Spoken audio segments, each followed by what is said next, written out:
Heaven Official's Blessing. Chapter 201. Audio source: WuShoWorldAudiobook.com. Dominate heaven and earth. Divine being breaks through the kiln. That giant stone statue was just slowly crawling up to its feet from the ground when the first mountain spirit came crashing over. Xie Lian recalled what Chang had once told him back then when he was in Mount Tonglu. Those three large mountains were a menace chasing him down, so naturally they shouldn't be underestimated. Xie Lian subconsciously planned to volley up and flip over its head. But he had never controlled such an enormous divine statue before after all. And to manipulate such complicated movements, he couldn't help but mess up, so he didn't manage to jump up but was instead knocked down once again. Rumble, rumble, the heavens shook and the earth quaked. That giant stone statue fell down near the royal capital of Wuyang, and crushed an entire street. With just a slight movement, series of cracking could be heard, and it was the sound of those glamorous residences and palaces being crushed and shattered by that giant stone statue. In the midst of all the shaking, Xie Lian was almost thrown off again, but Hua Cheng firmly grabbed onto his hand and exclaimed, "Come with me." He took Xie Lian and hopped onto the head of that giant divine statue with a few steps. Turns out, this giant flower-crowned martial god used a small crown to tie up its hair, looking like a small balcony, and the two hopped onto that crown, finally finding a place to settle, much steadier than standing on the shoulder and in the palm of the divine statue. They hadn't had a chance to relax when the mountain spirit came at them again, knocking that giant stone statue back a few steps, but fortunately Xie Lian was prepared this time and wasn't knocked down, but he accidentally trampled another series of houses. Xie Lian couldn't help but ache for them, praying for forgiveness in his mind. Controlling that divine statue to clumsily slip away to avoid those houses, Xie Lian wondered in bafflement. Why do they keep chasing after me to beat me down? What did I do? It's not that they're chasing Gerger specifically, they'd chase down anyone to beat them down, and Gerger looks particularly conspicuous right now. Such a big creature, he is rather conspicuous. Before Xie Lian finished his thoughts, the three mountain spirits came besieging together, surrounding this giant stone statue and crushing towards the center incessantly, trying to crush the statue to pieces. That divine statue couldn't move a limb and Xie Lian couldn't move either. He used all of his strength to have the statue push back, but it couldn't move an inch, so it might not be able to defend. He was just trying to think if there might be another way to escape and involuntarily backed up a step, bumping into a chest. He looked back and Hua Cheng grasped his shoulders. "Let everything go and fight. Don't worry, none of them are your match. There is nothing in this world that can stop you in your step." His chest was like the strongest of shields. And suddenly, Xie Lian was filled with confidence. A wave of refreshing currents flowed throughout his body, and he gave it his all to strike back, breaking through the siege. Rumble, rumble, those three mountain spirits were forcibly pushed a mile away, and dust flew, rocks fled, smoke and debris rolled. However, after they were pushed back, they immediately came forth again, ready to attack once more. Xie Lian's hands instantly changed into several hand seals. Not block my way. That giant stone statue leapt into the air, its feet landing over the head of two of the mountain spirits. Then its hand rested on the hilt of the sword hung on its waist. Pull out the sword. This entire string of movements flowed like streams of clouds and water. And that giant stone divine statue completed the actions fluently, its might like a long stretch of a rainbow without any hesitation, no different than the real person. Sucking in a breath, Xie Lian shouted, "I'll cut why? I won't cut you yet, hold on." He was already prepared to swing a glorious sword and cut the mountains into valleys, yet unexpectedly, when the sword was pulled out, it didn't feel right. When he looked up, he instantly sweat-dropped. That giant stone statue certainly pulled out a sword, but there's only a hilt in its hand.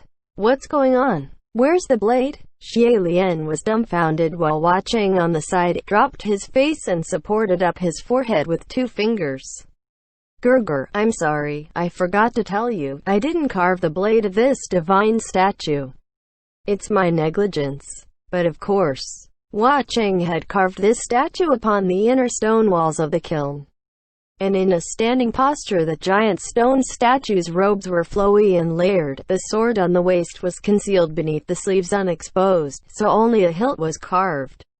Before the divine statue was injected with spiritual powers and started moving. Since it didn't have a blade especially carved, naturally a blade wouldn't just magically appear. Hua Cheng frowned slightly, his expression solemn. It's my miscalculation. It's not exquisite enough. Next time I will carve out every detail. Xie Lian could tell he was serious and quickly said, No, it's already very exquisite. Really? In any case, there was no blade, so the mountains couldn't be cut. Thus, Xie Lian instantly changed battle tactics bold. He hastily directed the giant stone statue to jump off from the head of those two mountain spirits, tossing that useless stone hilt behind, and opened its legs to continue its mad run. The two stood on the crown atop of that divine statue's head as wild winds blew at their faces, their black hair, white robes, and red sleeves flipping and fluttering. Even though they were fleeing, they painted a beautiful image. A silver butterfly flew next to Xie Lian's ears and transmitted a few human voices. He instantly seized the butterfly and called out, Is that Feng Xin and Mu Qing on the other side? Is Lord Rainmaster and General Pei there too? Sure enough, familiar voices came from the other end through the butterfly. I say, Your Highness, Pei Ming said. There's no need to be so loud when asking questions. Ah, sorry, I have too much spiritual powers at the moment. Let me control it a little, Xie Lian said. Mu Qing's voice came too. What? Did you just say you have too much spiritual powers? Have you all met up? Xie Lian asked. Where are you? We've met up with General Pei, Little General Pei, and the others, and everyone is in the woods near the Wu Yang River. We're about to retreat to the outside, Mu Qing said. Feng Xin's voice came. What's going on your end? A strong, unusual movement seemed to have come from the kiln just now. Do you need us to go back and assist? Xie Lian quickly replied. No need. You just stay there and we'll come pick you all up very soon. We'll talk then. We're already here. AEAD was the dried-up Wu Yang River, and that giant stone statue crossed the gully and crouched down next to the dense forest. Coincidentally, Xie Lian saw Feng Xin and Mu Qing also come out of the woods, looking around, seeming to be searching for them. However, they were looking in the wrong direction, and they never thought to look up, so they didn't see Xie Lian and Hua Cheng at all. Feng Xin said to the butterfly, Your Highness, you're not here yet? Where are you? Xie Lian cupped his hands by his mouth and yelled towards the bottom. I'm here already. Up, look up, above your heads. Only then did the two notice that they were shrouded in a gigantic shadow, and they looked up uniformly. Thus, they both saw at the same time an incomparably gigantic Xie Lian that was currently crouched down by the forest, looking downwards at them. There was even a very Xie Lian-like friendly smile on its face. Hua Cheng couldn't be bothered to spare a glance at the two down below, and he stood on the side hugging his arms, his demeanor lazy. Xie Lian waved to the bottom. Do you see me? Over here. However, because the visual shock of this gigantic version of Xie Lian was too great, it was hard to notice anything else at first glance. Mu Qing's entire field of view was completely overtaken by this face, and he mumbled, I haven't gone mad, have I? Both of Feng Xin's eyes were filled with this face too, and he mumbled, What the fuck? What the fuck? What the actual fuck? What in the fucking world is this thing? Xie Lian. Hua Cheng raised his brows, looking as if he exerted an immense effort to hold back his laugh.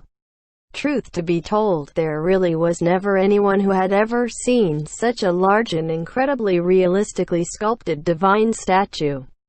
In the past, the largest divine statue belonged to Dun Wu, but even that one only reached halfway of this giant stone statue. Feng Xin and Mu Qing were both too shocked, and Xie Lian had to yell a few times before they found where the real one was located. The others all came out of the woods one after the other, and when they looked up, almost all of them were so shocked by this giant divine statue that they almost twisted their necks and feet. Xie Lian didn't know whether to laugh or cry, and made the giant divine statue lay its hand on the ground, opening its palm. The Kiln volcano has erupted. The fires are going to scorch this area soon, and there's also 3 mountain spirits who might catch up soon, so come up quick, I'll take you all away. The party climbed up the hand of that divine statue and each found their place to settle. Xie Lian smelled that suffocating smell of sulfur in the air, and when he looked back, the black smoke and flying dust were rapidly spreading, so he closed the palm of that giant divine statue and stood up, continuing its large steps forward. After Pei Ming and the others got over their shock, they were fine, but Feng Xin and Mu Qing still never came back to their senses. This was probably because they were both too familiar with the faces, demeanor, and physique of the owner of this divine statue, so after having it magnified to such a size, the shock was particularly strong. Feng Xin was already standing on top of this divine statue's shoulder but was still stewing in disbelief. Just who did this? Who carved this? How come I've never seen this before? I've never even heard of it before? Hua Cheng smiled fakely. There's way too much you haven't seen in this world. Although he didn't clarify who, but almost everyone, especially Feng Xin and Mu Qing, locked down on the same answer. This guy did it. I almost can't believe this. Mu Qing said. How are you moving this thing? Just how much spiritual powers does this need? Do you have enough? I thought you don't have any spiritual powers. This time Hua Cheng didn't answer. Xie Lian stole a glimpse at him and pressed his fist to his mouth, answering ambiguously. Well, if there isn't any you can borrow, am I right? Such an easy thing, Pei Ming said. Yes. Along the way, when the various monsters and demons saw lava pouring down, blazing fires blowing crazily, they also realized that things were going wrong, and when they saw people were climbing up the giant stone statue, they all cried out, "Wait for me too. Me, I'm coming too. Take us. However, Hua Cheng said, "Get the hell down." And a wave of silver butterflies flew out, shimmering a chilling light, and then there was wailing and howling down below. Yin Yu was cradling Jiuzi, who was sound asleep, and he called out from below, "Chengzu, Your Highness." The empty-shelled mutants and corpse-eating rats from before suddenly became rowdy, and they started moving in large groups, looking like they were heading out of Mount Tonglu.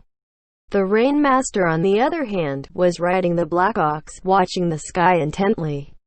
Those creatures inside the black clouds also seemed to want to fly outside. Her words were true. Those creatures writhing inside the black clouds were all resentful spirits that thirsted for fresh, live flesh to possess and become the human face plague. There weren't any living beings inside Mount Tonglu. There were only monsters and demons or heavenly officials they couldn't penetrate, so of course they wanted to get out. Millions of contorted human faces dragging their long tails of black smoke swirled like deformed snakes and worms above in the sky.